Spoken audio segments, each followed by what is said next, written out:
रामकृष्ण हरी. तुकाराम महाराज गाथा अभंग आणि भावार्थ. अभंग 54. आहे ते सकळ कृष्णासी अर्पण, न कळता मन दुजे भावी. म्हणवुनी पाठी लागतील भूते, एती गवसित 5 जणे. ज्याचे त्या वंचले आठवण होता, दंड या निमित्त कारणे हा.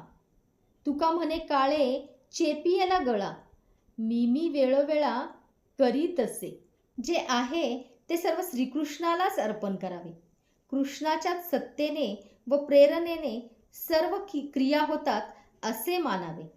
हे ज्यांना कळत नाही ते मात्र अज्ञानामुळे सर्व कर्मे मीच केली अशी विपरीत भावना मनात धरतात.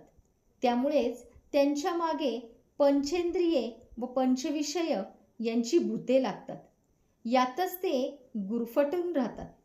आपणाकडून होणारी सर्व कर्मे त्या परमेश्वराकडूनच होतात व ही त्यालाच अर्पण करायची असतात.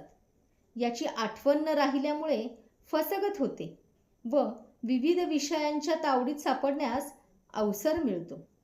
त्यामुळेच तुकाराम महाराज म्हणतात, अशा माणसाचा म्हणजे देहबुद्धी धारण करून पंचविषयात रममान होणाऱ्या माणसाचा गळा काळ एकसारखा चेपीत असतो. तरी हा मी माझे असेच अज्ञानाने म्हणत असतो. पांडुरंग पांडुरंग.